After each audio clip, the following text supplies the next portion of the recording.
Hey everybody, Laura with Hartford Stitch here, and today I want to talk about ice cream. So it turns out that July is National Ice Cream Month, which I had no idea, which is very disappointing to me because I love ice cream. And we have a ton of ice cream projects around the studio, so I thought I'd come here and share one with you today. And what we're going to be doing is what I call coloring book applique. So why this is called coloring book applique is you can do it with almost any coloring sheet. I actually couldn't find the pattern that I had used on my original ice cream, so I just made up a quick one now. You want to find a coloring page that is really simple, at least to start with, that has kind of like some big spaces, dark lines, easy to follow. If you want to get more complicated later, that's totally up to you. So I'm going to put this particular coloring page up on my website so you can download it. There'll be a link below, and you can print it off, you can draw your own, whatever you want to do. The one thing I would just say is that whatever you see here, we're actually going to be making what it looks like on the reverse. So just make sure you don't have any letters in it or anything like that. But again, ice cream, you're totally safe. All right, so let's talk materials real quick. First thing is that you're going to need some quilting cotton scraps.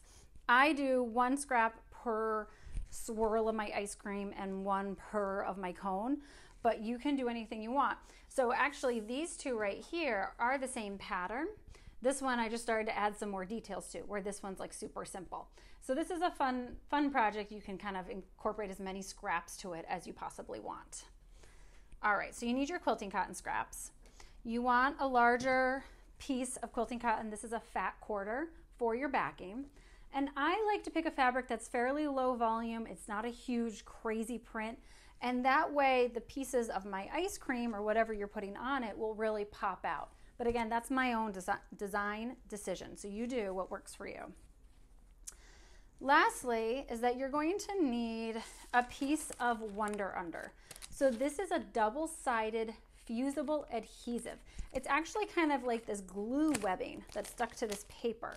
And when we use it, and of course I'm going to show you how, it turns our quilting cotton into almost like an iron-on patch. So this project, we're actually not going to do any sewing. I'll show you what you can do with the sewing machine to add to it, but we're just going to be doing the ironing part. And so this is a really important part of the project, of keeping everything together. All right, so that's it for materials: your pattern, your scraps of fabric, your backing fabric, and your Wonder Under. For tools, you're going to want your fabric scissors and your paper scissors, and you know that I like to keep these two separate. You're also going to want a pencil. You're going to want an iron, my robot iron, my smart iron, and you're going to want an ironing mat or an ironing board, and a press cloth. So a press cloth is any sort of thin piece of fabric that you put between the iron and your fabric, and it does a double duty. One, it protects your fabric from anything that may be on the iron or scorching, and the other thing is it protects your iron from this fusible webbing. So we're obviously hopeful that we're not going to get this adhesive on the iron, but it's good just to be safe. So press cloth, iron, iron mat, scissors, pencils, and we're ready to go. Okay, so let's start by preparing our drawing here, our pattern piece. You can see I already went through and I numbered each section. I know it may seem silly because this is a fairly simple drawing, but it's really helpful when we go to put everything back together if you know exactly where everything goes. So you want to take your piece of Wonder Under, and one side you'll feel is a little bit rough, and this is the glue side. And then there's one side that's smoother, just kind of feels like paper, and that's the paper side.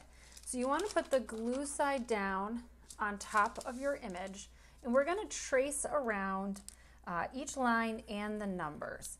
So I'm going to speed this up, and you can pause and catch up, or just jump ahead to the next section. Okay, so you can see that my drawing is not perfect here. You can see like right here, I'm totally off track. It's really all right. Do not stress about it. The goal is just that you have these shapes. And honestly, as long as this one fits in with that one, which it will, we don't have a problem whatsoever. All right, so you can put your big pattern to the side, and you want to take your paper scissors.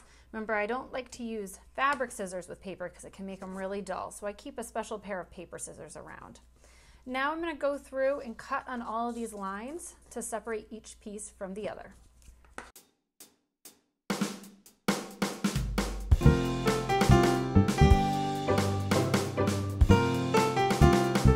All right, now that that's done, we're going to take our scrap fabric here. We're going to start to line up our pieces. It's helpful to have your little diagram next to it because obviously you want to make sure that your scraps will all fit the individual pieces before you start ironing things on. So 6 is part of my cone, as is 7. That fits that little guy right there. And then this bigger one can fit 5 really nicely. I think I'll do the small purple for 1. And then I have a lot more choice here. So 2, 3, and 4. Okay, so then when that's done, you want to move over to your ironing mat or bring your iron over. And we're going to start fusing these on to the back, the wrong sides of the quilting cotton. So remember, there's that one side that's a little bit rough. That's the glue side. So you want the glue side to go down onto the wrong side of your quilting cotton. And we're going to cover it with that pressing cloth because remember, we want to protect both our fabric and our iron. And then you can put your iron down. You can count to like 10 to 15. Different irons have different heat settings, and so some irons run a little bit hotter. These Liso Smart irons are actually really hot, so I can usually get away with like a 10-second count. Holding it still for 10 seconds is not typically going to burn your fabric, so you should be totally safe. And you don't even have to move it around; just hold it nice and firm onto your onto the fabric itself.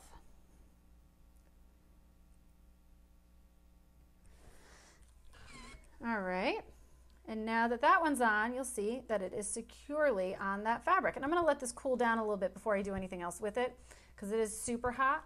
And I'm going to go through and press the rest of these in the same way. So you can hit pause and catch up or just meet me at the next section.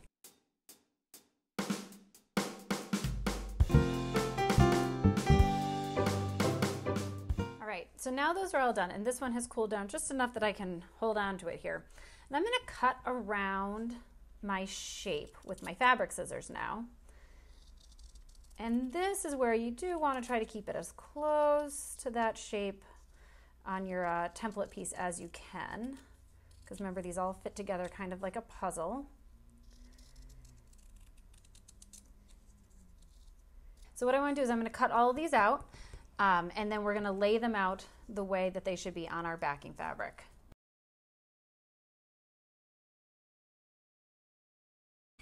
Great, so they're all cut. I'm going to take my backing piece, my fat quarter, I'm going to lay it out on top of my ironing mat. And that way I can put my ice cream cone right on top and we can fuse it right into place. So I have my little guide and I have my pieces and we're going to start following that guide to put everything together just like a puzzle. So remember, because of the way we traced the Wonder Under and then fused it on, we're actually making the reverse of what you see in your picture. So as you're going, if you're like, that doesn't look totally right, that's what we're doing. It's like the mirror image of it. If you held it up to a mirror, that's what it would look like. Oh man, I want ice cream that looks like this. Okay, and that always gets me right here with this 5. 5.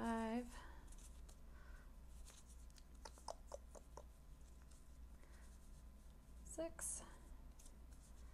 And 7. All right, let's move this all down so you can see it. Perfect. Okay, so like I said early on, this Wonder Under kind of makes this like an iron-on patch, but if you tried to iron it right now, it wouldn't work so hot because you still have that paper on it.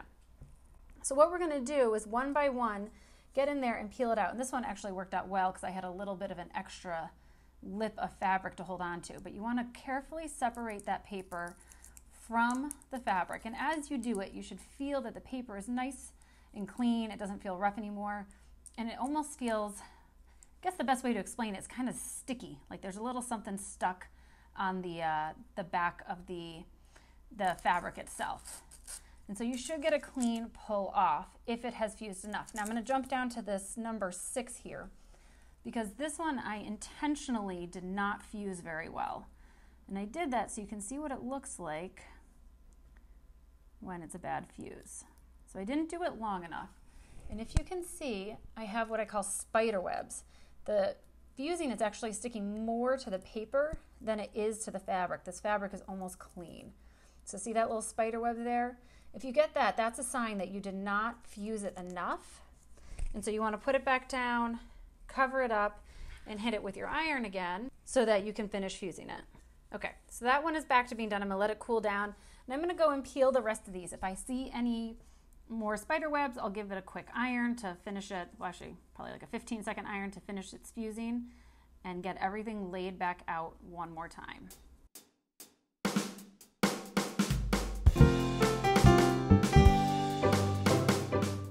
All right, so now everything is peeled.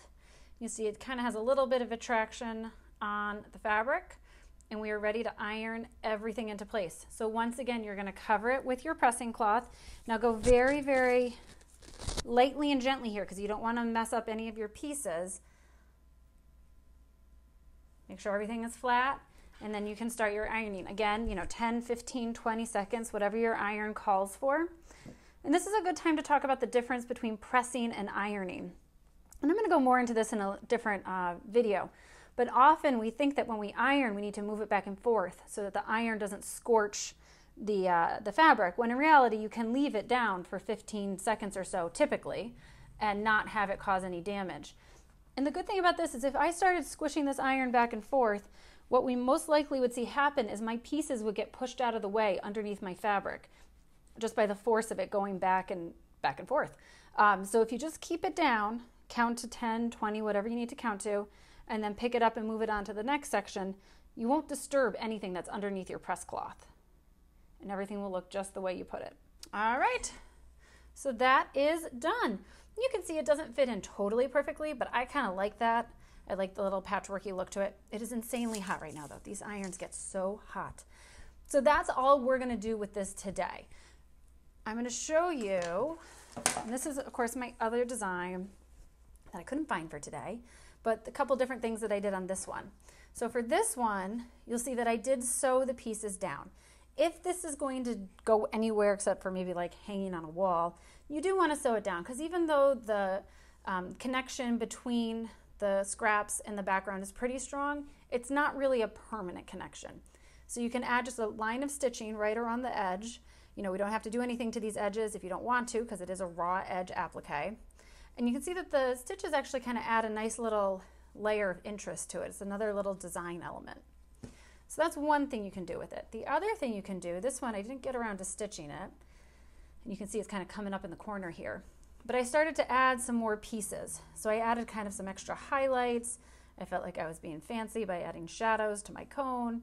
So you can really keep building on these if you want to and just adding a little bit more. So these are actually additional pieces right on top of the original coloring book sections.